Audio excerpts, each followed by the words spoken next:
Família, Fluminense ontem jogou muita bola, a equipe foi muito bem, ok?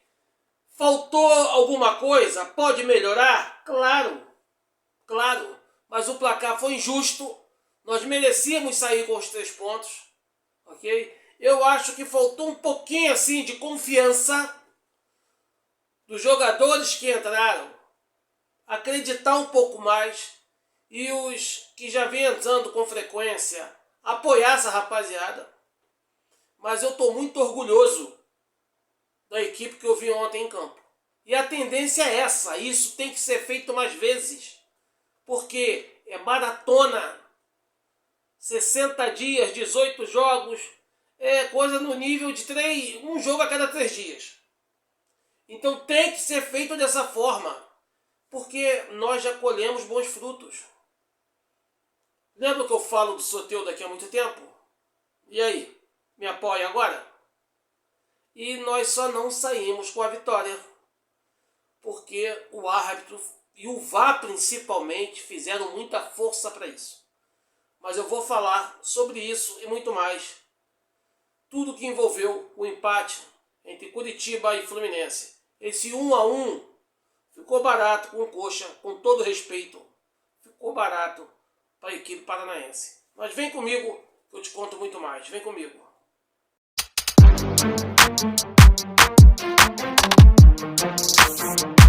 Diga lá, família Tricolor!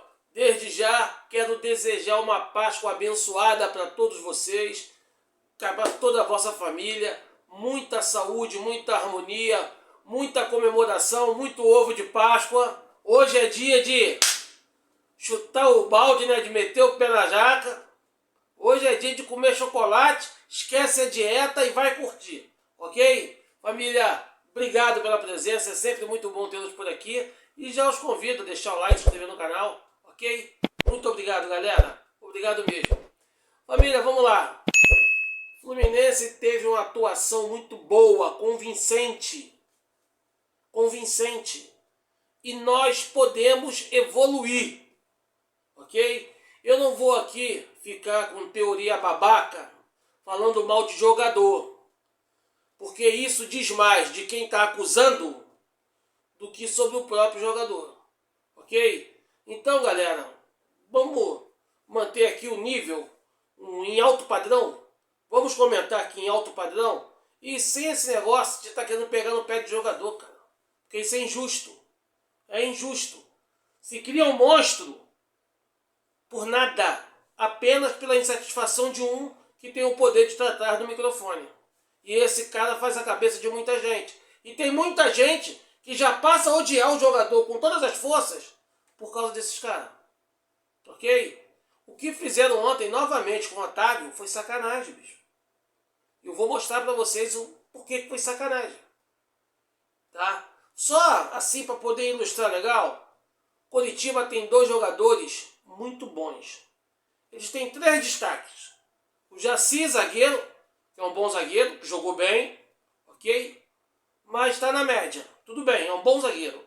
Agora, tem o Lucas Ronier e tem o Josué, que são muito bons jogadores. É o que eu falo para vocês. Ao invés de estar indo gastar 52 milhões de reais com jogadores em outro país, você com esse valor aí, com esses 10 milhões, tira 13 do imposto. Com esses 10 milhões, você compra esses 2 e ainda sobra dinheiro. Você compra os 2 e ainda sobra dinheiro. Os 2 são muito bons, cara. Muito bons mesmo. E como é que nasceu o gol do Curitiba? Vou começar logo nessa polêmica, que é para poder dar tranquilidade à minha rapaziada. Como é que começou? Acompanhe o vídeo. Lucas Ronier recebeu. O Otávio está em cima. Ele cisca, o Otávio em cima. Cisca, ele tenta driblar, o Otávio em cima. Então ele não consegue driblar o Otávio e toca na esquerda pro Josué. E o Josué, um cruzamento perfeito, cruzamento preciso, me acha o jogador lá do outro lado e o rapaz faz o gol. que eu quero chamar a atenção de vocês? Eu vi muita gente metendo a porrada no Otávio. Por que não fez a falta? Que não sei o quê. Se ele soubesse que ia sair o gol, ele já tinha feito a falta na raiz há muito tempo. Só que ela não tem bola de cristal. Mas sabe por que tá falando do Otávio? Tá falando do Otávio porque o Otávio é volante. Se o Otávio tivesse na lateral direita, se ele fosse lateral direita, iríamos falar assim, como é que o Otávio deixa o cara cruzar uma bola daquela? Se o Otávio fosse lateral esquerdo, como no caso o Arana, como é que o Otávio deixa o cara se antecipar para fazer o gol, pô? Culpa do Otávio. Ou seja, o Otávio está sendo escalado como mordomo do time. Tudo é culpa do mordomo. Quem é mais antigo vai entender a comparação. Tudo é culpa do mordomo. Então, irmão, para você não ficar na dúvida que antigamente, qualquer filme de suspense, assassinato, o culpado era sempre o mordomo. Sempre, sempre, sempre. O mordomo da casa era sempre o assassino. Então, já criou o bordão. A culpa é sempre do mordomo. Então é a mesma coisa. Se você pegar quantas vezes o Lucas Ronier partiu para dentro e driblou jogadores, foi uma enormidade. Mas porque os jogadores são ruins? Não, porque o cara é bom, porra. Teve uma na esquerda que ele entortou Guga, entortou Serna e foi embora. Ah, Guga e Serna é ruim? Não, porque o cara é bom, rapaz. Nós temos que entender que do outro lado também tem bons valores. Primeira bola do Otávio no jogo. O cara vai cruzar, a bola resvala na zaga, ela vem cheia de veneno, ela vem rodando. O Otávio chuta pra fora. Ah lá, deu uma pichotada. Espirrou o taco. Irmão, a bola é difícil. A bola tava rodando. Aquilo é difícil. Aí logo depois teve uma outra de perigo contra a gente, que o Otávio subiu e tirou. Precisamente no meio da área. Ninguém falou nada. Aí você vai perguntar pra mim, Portela, porra, tu tá defendendo o Otávio? A questão não é defender, cara. A questão é focar no que realmente tem que ser corrigido. Até porque, para você que não gosta do Otávio, tem notícia boa. Próximo jogo, Bernal deve estar no banco. Então não tem esse negócio de estar acusando. Vamos tentar valorizar o que precisa ser valorizado para que a gente evolua. Vamos lá. Primeira coisa que tem que ser levada em consideração. Nosso time jogou muito. Nosso início de jogo foi muito bom. Primeiro Soteldo quase abre o placar com uma bola, rapaz, que bola bonita. Passou raspando a trave. Depois o Arana bateu longe, de longe. Bateu firme. Despretensiosa, ela ia lá no pezinho da trave. Bela defesa do Pedro Rangel. Defesaço. E nós continuamos andando no jogo, cara. O Curitiba levou perigo em alguns momentos? Levou. Mas a grande parte do jogo, quem mandou foi a gente. Quem mandou foi a gente. Nós perdemos gols que era para nos dar garantia. Nós perdemos o gol com o Soteldo. Que lançamento do Martinelli. Martinelli é monstro demais. E eu confesso para vocês, irmão, quando fala que vai tirar o Martinelli do time, quando subiu a placa, dá aquela dor na espinha, meu irmão, aquela agonia, aquele frio gelado, tu vai tirar o melhor jogador do time. Já estava previsto poupar o Martinelli, inclusive eu não conseguia apurar isso. Mas rolou a informação de que o Zubeldia queria poupar o Martinelli. Martinelli falou, não, eu quero jogar. Martinelli pediu para jogar, não aceitou ser poupado. Entendeu? Martinelli é monstro demais, é ídolo demais. E toda vez que o Martinelli sai, a gente toma um gol, já reparou? Parece brincadeira, né? Mas aí o Martinelli fez o lançamento, o nosso querido Soteldo perdeu o gol cara a cara. Depois teve para mim um dos lances mais assim fundamentais. Que infelicidade do Castilho. Castilho, cara, ele recebeu a bola na direita, baixou a cabeça, fechou o olho, mordeu a língua e deu um bico na arquibancada. Se ele bota para o meio, chegava o Ignácio com gol vazio. O Ignácio livre na esquerda. Acompanha. Veja aí. Faltou um pouquinho de visão de jogo. Faltou um pouquinho. Essa aí era para deixar a gente bem. Mas vida que segue. JK entrou. Meu irmão, é outra história, né? O menino rei é outra história. JK entrou e foi ali que ele marcou seu primeiro gol como profissional, no Couto Pereira contra o Coxa. E ele, primeiro toque na bola, já empatou o jogo. Cara, e depois quase virou o jogo, aquela bola na trave. E quero falar uma outra coisa para vocês que me deixou muito empolgado e muito feliz. Não foi só a atuação da equipe. Germancano entrou e quase decidiu o jogo no final. Aquela testada não entrou. Porra, por um pentelho de pulga, cara. Que falta de sorte, aquela bola merecia. Germancano merecia aquela bola dentro da rede. E é sinal que a recuperação do matador está em dia. Está voltando e vai ficar boa. Eu gostei muito da atuação do meu time. Gostei muito. Gostei muito. E eu acho que essa equipe que jogou ontem, ou toda vez que entrar um suplente, meu irmão, tem que dar uma confiança, tem que dar valor, tem que dar moral, tem que apoiar. Isso tem que ser uma constante.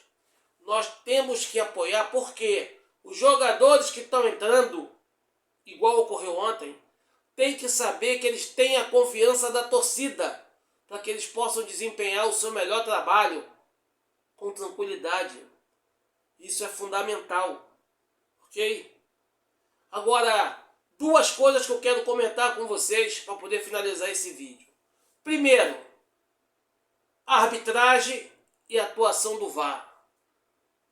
Aí fica a pergunta que eu fiz nesse vídeo aqui. É incompetência ou é maldade? Porque qual o critério que o VAR usa? Ouça o VAR. A justificativa do VAR.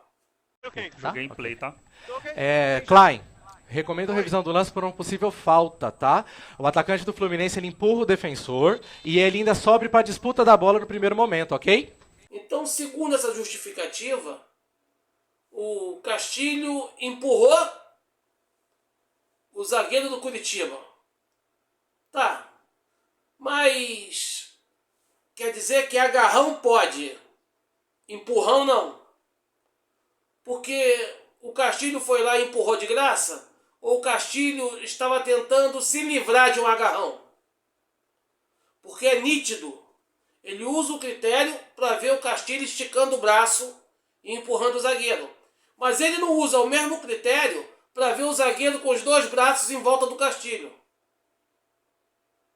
Por que isso? E não tendo convicção da sua marcação, até porque não tem como ter, porque não houve nada. Aquilo ali ocorre toda hora dentro da área, tanto para um lado como para o outro. Ele, sem ter a convicção do que ele estava dando, a impressão que ele não queria dar, mas estava se vendo obrigado a dar, não me pergunte por que, é só uma impressão, ele ainda vai querer justificar, não é que o Castilho pulou na bola. Rapaz, ele pulou na bola e a bola está lá em cima. Nem ele, nem marcadores estavam longe pra cacete da bola. Ele queria justificar que o Castilho atrapalhou o zagueiro. Sendo que o zagueiro que tocou na bola foi o que estava lá, porra, bem atrás dele. O zagueiro nem viu o Castilho. O zagueiro nem teve noção do Castilho. Então, ele está tentando justificar o injustificável. Repare que quando o árbitro chega no VAR, o VAR já deu a planta. Ó, foi, ele empurrou, que não sei o que, já jogou tudo. Em momento algum questionou se o impacto, se o zagueiro segurando o Castilho teve impacto. Se aquele braço em volta teve impacto. Em momento nenhum ele pensou em duvidar se o Castilho estava empurrando porque queria ou se ele estava tentando se desvencilhar de um agarrão. Então é muita maldade ou é muita incompetência. Quero saber a opinião de vocês. E tem uma outra situação nesse jogo que me deixou assim abismado. Essa bola do Ganso. O Ganso ia meter esse gol. A zaga tirou. Ela cai no pé do Soteldo, que começou toda a jogada. E o juiz dá impedimento. Como é que o juiz dá impedimento se foi o zagueiro que testou a bola e jogou lá pro canto? Aí vem a polêmica. Não, que o zagueiro não atrasou a bola, ele cortou a bola. Então, ele não cortou o impedimento e tal. É o mesmo lance do VAR. É o mesmo lance do gol anulado. Não, o Castilho não foi seguro, ele empurrou. Eu só vou deixar uma coisa bem clara para você, torcedor. Deixar uma observação bem clara. Agarrão, pode. Empurrão, não. O zagueiro agarrou, não tem problema. O Castilho empurrou para se livrar, aí é falta. Zagueiro tocou para trás, não tira impedimento. Ok? Agora eu vou deixar a observação 2. Cuidado que esses critérios podem mudar de acordo com a camisa dos clubes que tiver em campo. Ok? Só para deixar claro. E galera, eu quero encerrar esse vídeo com um comentário triste. Por que é triste, cara? Porque agora eu vejo muita gente de sorriso amarelo tentando enaltecer John Kennedy. E são essas mesmas pessoas que até bem pouco tempo atrás estava pedindo a cabeça do John Kennedy por causa da chegada do Castilho. Não, que o John Kennedy tem que ser barrado, que chegou o 9 é o Castilho, que o 9 é o brabo, que o 9... Não, o John Kennedy tem que ir pro banco, tem que sair, que não sei o que, tem que ser vendido. Cada absurdo do tamanho de um monstro. E o Castilho ontem fez uma partida horrível. Ridícula. Brigando com a bola, todo desengonçado, sem qualquer habilidade, podendo fazer assistência pro Ignacio para aliviar o jogo, zuniu a bola. O locutor chega a comentar, que isso? E tal. E foi pior. Por quê? Para esconderem que o Castilho estava mal, foram acusar o Ganso. Não, que o Ganso não tem condição. O Ganso, se é o Acosta dá no Castilho, encosta e chega, mas o Ganso, porra, não aguenta correr. Aí matou o Castilho de não falarem abertamente dessa forma. Mas a insinuação foi essa. Para tentar justificar o fiasco da atuação do Castilho, eles tentam culpar alguém. Mas eu vou deixar uma coisa bem clara para vocês, galera. O Castilho, assim como o Otávio, eles fazem parte do elenco tricolor. Como o Castilho jogou mal pra cacete ontem, vamos dar moral pro Castilho, porra. Eu nunca pensei que o Castilho ia chegar para ser titular. Eu cansei de falar isso aqui. Eu já falei para vocês que meu modo de ver futebol, o Castilho ainda vai ficar atrás do Cano. Que o Cano e John Kennedy vão render muito esse ano. Por quê? Já falei, porque eles estão voltando a jogar de centroavante. 2024 e 2025, eles foram tudo. Menos centroavante, lateral esquerdo, volante, zagueiro, menos centroavante. E eles de centroavante, eles conhecem muito e a bola entra. Mas não pensem vocês que eu vou aqui menosprezar o Castilho. Castilho pode ser muito útil, porque ele é um jogador diferenciado, ele sabe fazer gol, ele cabeceia bem, ele é bom na bola alta, e nós não tínhamos isso no elenco há muito tempo. Mas não dá para você querer que o Castilho seja titular. Ao meu ver, não dá. Em algum momento ele vai ser? Pode ser, cara, porque futebol é fase. Para qualquer jogador em qualquer clube do universo, futebol é fase. Mas tecnicamente falando, eu ainda vejo o Castilho atrás do Cano. Agora, vai ser útil. Com certeza vai ser útil. Ele é um goleador nato. Ele é goleador. Ele tem que ser respeitado. Então quando eu falo aqui que ele está jogando mal, que ele jogou porcaria nenhuma e tal, é porque a galera tenta esconder os erros de quem eles gostam e tenta evidenciar ou até mesmo inventar erros para que eles não gostam. E eu não fico feliz, cara. Eu fico triste em ver eles tentarem enaltecer agora John Kennedy com sorriso amarelo. Tipo assim, porra, eu não queria falar isso. Entre os dentes está dizendo outra coisa. Família, vamos fechar todo mundo, vamos dar moral para Castilho, vamos dar moral para Otávio, vamos dar moral para o John Kennedy. É isso que eles precisam, de apoio, de moral. Somos todos Fluminense, porra. Independente de quem jogue, quem está jogando é o Fluminense. Quem está jogando é o Fluminense. O Arana teve momentos maravilhosos no jogo. Quase fez gol, então, mas no lance do gol do Curitiba, ele não notou o cara se antecipou e fez o gol. O Guga deixou o cara cruzar. Aí, o Otávio deixou tocar, o Guga deixou cruzar, o Arana chegou atrasado e o Fábio tomou o gol. Irmão, falha do sistema defensivo, acabou. E todos eles têm crédito pra cacete. O Arana jogou muito bem, cara. O Guga foi bem. E o Guga tem um lance com o Guga, já falei pra vocês.